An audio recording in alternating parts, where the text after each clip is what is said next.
Hello everyone, welcome to my channel. मैं हूं आपकी नीतू त्रिपाठी। नीतू त्रिपाठी ब्लॉग्स में आपका फिर से स्वागत है। तो गुड मॉर्निंग दोस्तों, जय माता दी। तो नवरात्रि स्टार्ट हो गई हैं और जय माता दी से ही मेरा व्लॉग स्टार्ट हो रहा है। तो आज है माता रानी का छठवां दिन, नवरात्रि का छठा दिन। तो जो है आज 1 अक्टूबर जो शनिवार को मनाया जा रहा है। तो फ्रेंड्स, आज माता रानी कात्यायनी माता का दिन है और कहा गया है कि देवी पुराण और स्कंद पुराण में इन माता का बहुत अच्छी तरीके से विस्तार पूर्वक उनका स्वरूप, उनका भोग का वर्णन किया गया है और उनकी महिमा का भी एक तरीके से विस्तृत वर्णन किया गया है। तो फ्रेंड्स, अभी नवरात्रि स्टार्ट हो गई हैं तो सभी ज़्यादातर जो 4 बजे उठते थे वो 4 साढ़े 4 बजे फिर से उठना स्टार्ट हो गए हैं।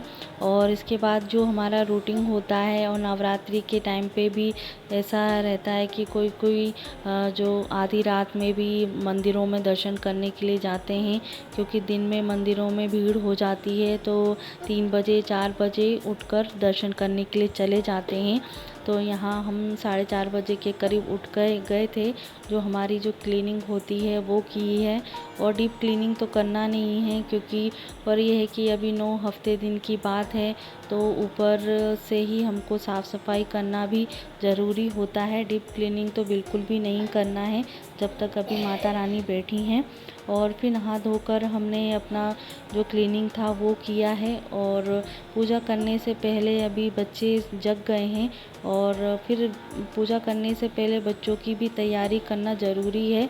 पर यह है कि बच्चों का भी स्कूल नहीं है, छुट्टियां चल रही हैं बच्चों की, क्योंकि बच्चों की एग्ज़ाम भी हो गई है और सैटरडे संडे भी हो रहा है। इसके वजह से अभी बच्चों की छुट्टियां हैं। तो पूजा करने से पहले बच्चों को दूध और एप्पल खिलाकर उनको मतलब एक तरीके से फिर खेलने लग जाएंगे, क्योंकि फिर ये तैयारी करके ना बैठो ना तो बच्चे बीच में दूध एप्पल कुछ ना कुछ खाने के लिए मांगते रहते हैं। तो बीच में पूजा से उठना पॉसिबल नहीं होता है। फिर नहा धोने के बाद जो तैयारी थी वो कर ली है, और यहाँ जो कंडियाँ होती है वो अग्यारी देने के लिए यहाँ कंडा भी रख दिया है कि मैं यहाँ से जाऊँगी तो गैस जला के चली जाऊँगी, कि तो धीरे धीरे जब तैयारी होगी तो वो कंडा सुलग जाएगा। तो यहाँ अंश को मैंने बॉर्नवीटा वाला दूध दे दिया है, और छोटा वाला बिना बॉर्नवीटा का दूध पीता है, उसे उसका फ्लेवर अच्छा नहीं लगता है। तो यहाँ अग्यारी भी सुलग गई है, तो अग्यारी करने के लिए चलते हैं।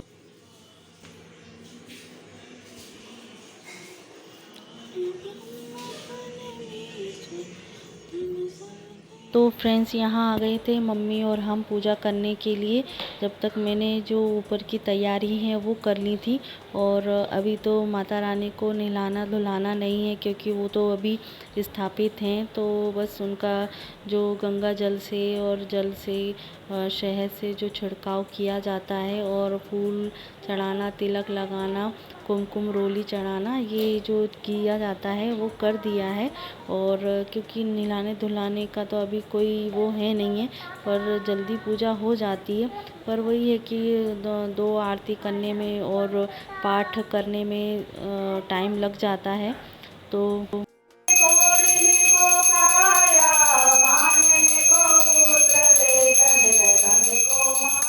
तो फ्रेंड्स, यहाँ हम पूजा आरती करने के बाद पाठ करने के लिए बैठ गए थे, और आगे मम्मी पाठ कर रही हैं और पीछे मैं पाठ कर रही हूँ। और देवांश भी उठ गए हैं सो के, तो थोड़ा सा उसको अभी आलस है, नींद पूरी तरीके से खुली नहीं है, तो बैठ गए हैं मेरे पास में और गोदी के करने के लिए कर रहे हैं। तो मैं गोदी में बैठा के और लेटा लूँगी, क्योंकि अभी उसको नींद पूरी नहीं हुई है। तो आज है माँ कात्यायनी का दिवस, और कहा गया है कि इसमें कुंवारी लड़कियां भी व्रत कर सकती हैं, और मेन कुंवारी लड़कियों के लिए ही व्रत होता है। कहा गया है कि ये छठे दिन जो माँ कात्यायनी की पूजा करते हैं, तो कुंवारी लड़कियां, कुंवारी कन्याओं के लिए विशेष रूप से फलदायी है, और इसके लिए आपको एक सुंदर घर और वर की प्राप्ति होती है। तो फ्रेंड्स, यहाँ हमारी छठे दिन की कात्यायनी माता कितनी बड़ी हो गई हैं और उसके ज्वारे कितने बड़े हो गए हैं। तो देखिए कितने हरे भरे हो गए हैं और ये हमारी हैं माता रानी बैठी हुई हैं, विराजमान हैं। तो आज कात्यायनी माँ को भोग लगा है शहद का, और क्योंकि माँ को शहद बहुत पसंद है, और वैसे आप कोई भी भोग लगा सकते हैं, पर स्पेशली आप माँ को शहद का भोग लगाएं। कात्यायनी माँ को भोग बहुत पसंद है। और धार्मिक मान्यताओं में भी कहा गया है कि माँ कात्यायनी की पूजा करने से, उनकी अर्चना करने से जो विवाह में बाधा आती हैं कुंवारी लड़कियों के लिए, तो जो परेशानी होती है वो दूर हो जाती है।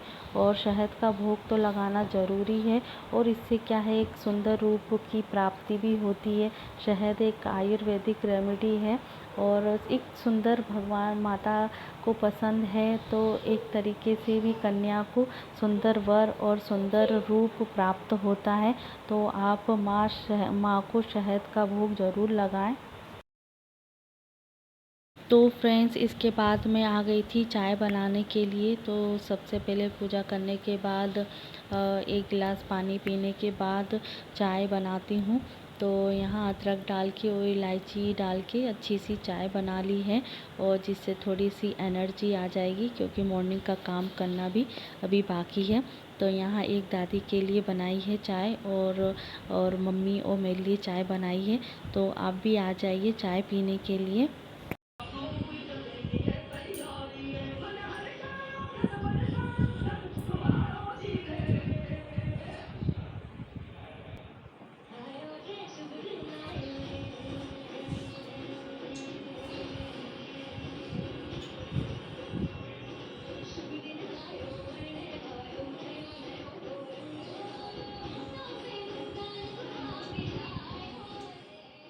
तो फ्रेंड्स, चाय पीते पीते इंटरटेनमेंट भी करा दिया, और गाना भी बहुत अच्छा था, शुभ दिन आयो रे।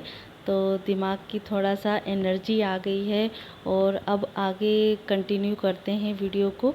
तो अभी बनाने जा रहे हैं, मम्मी बना रही हैं जो लौकी की जो बर्फ़ी होती है वो बना रहे हैं, क्योंकि अगले दिन सप्तमी का है।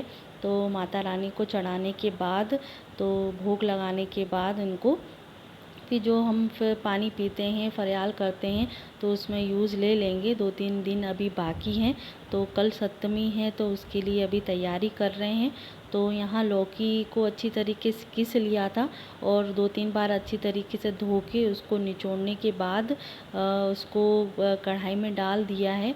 और जो उसका जो पानी है, वो मॉइस्चर है, वो थोड़ी सी अच्छी तरीके से सूख जाए, और उसके बाद आपको इलायची पाउडर और शक्कर डाल के अच्छी तरीके से उसको घुमाना है, जब तक उसकी चाशनी का उसका मतलब मॉइस्चर तरीके से चिपकने नहीं लग जाए। और उसको थोड़ी बीच बीच में टेस्ट भी करते रहें कि ये बर्फ़ी बनने लायक है कि नहीं, एक तार की बन जाए, क्योंकि इसमें एक तरीके से टेस्ट किया जाता है कि मतलब उसमें पानी में एक बूंद डाल के, क्योंकि उसमें थोड़ी सी गुठली बन जाए तो पता चल जाता है कि ये बन गई है। तो फ्रेंड्स, जब इसको टेस्ट कर लिया जाता है, तो इसमें खोवा आप डाल सकते हैं, और खोवा को अच्छी तरीके से मिलाएं। और क्योंकि लौकी, शक्कर और खोवा अच्छी तरीके से मिक्स होना चाहिए, क्योंकि फिर खोवा अलग दिखता है और बीच बीच में गुठलियाँ दिखती हैं। तो वो अच्छी तरीके से उसको घुमा लें, और अच्छी तरीके से उसको मिलाने के बाद आप उसको थाली में या किसी दूसरे उसमें आप फैला के अच्छी तरीके से उसके पीस काट सकते हैं। जब ठंडी हो जाएगी तब आप उसके पीस काट सकते हैं, बहुत टेस्टी लगती है। और ज़्यादातर फेवरेट सबकी यही है, लौकी की बर्फियाँ। कितनी डाली थी शक्कर इसमें? 2 किलो शक्कर। 2 किलो में 1.25 किलो शक्कर। तो फ्रेंड्स, यहाँ बताया जा रहा है कि 2 किलो लौकी में आपको 1.25 किलो से थोड़ी सी कम शक्कर मिला के आप ये बर्फ़ी को ट्राई कर सकते हैं, और इसमें आपका अच्छी तरीके से जम जाएगी, और बहुत अच्छी तरीके से बनती है। ट्राई करिएगा इस तरीके से। तो फ्रेंड्स इसके बाद मिठाई विठाई बनाने के बाद मैं चली गई थी खाना बनाने के लिए। और इसके बाद फिर मैं पहले देखा कि कपड़े में डाल देती हूँ, फिर घूमती रहेगी और उसके बाद मैं खाना बनाने के लिए चली जाऊँगी, तो मशीन भी अपना काम करती रहेगी और मैं इधर अपना खाना बना लूँगी। तो फ्रेंड्स आज पाठ में मैंने किया है 9वां अध्याय और 10वां अध्याय। तो 9वें अध्याय में देवी महात्म्य के निशुंभ वध के बारे में बताया गया है और 10वें अध्याय में शुभ वध के बारे में बताया गया है, क्योंकि ये दोनों भाई थे और सबसे पहले निशुंभ वध का वितरण किया गया है और फिर शुंभ वध का विस्तृत वर्णन किया गया है। तो दोनों एक साथ मैंने कर लिए हैं, 9वां और 10वां, और 11 करूँगी मैं, हो सकता है तो रात को, नहीं तो दूसरे दिन सप्तमी के दिन करूँगी। और यहाँ देवांश भी अपना खेल कूद रहे हैं। और तो फ्रेंड्स आज माँ कात्यायनी देवी का दिवस है। तो जो कात्य गोत्र के जो महर्षि थे उनकी पत्नी के गर्भ से माँ कात्यायनी देवी का जन्म हुआ था। तो उनके घर में ही उनका जन्म हुआ था। एक तरीके से ये वरदानी माता हैं। तो उनके घर में जन्म देकर उनका नाम कात्यायनी देवी पड़ा। और अब हो चुकी है शाम, तो अब मैं जा रही हूँ नहा धो के पूजा करने के लिए और माता का भोग बन रहा है खीर का। तो आई होप आपको ये वीडियो अच्छी लगी हो तो लाइक शेयर कमेंट ज़रूर कीजिएगा और नई वीडियो में आपको मिलूँगी। टाटा।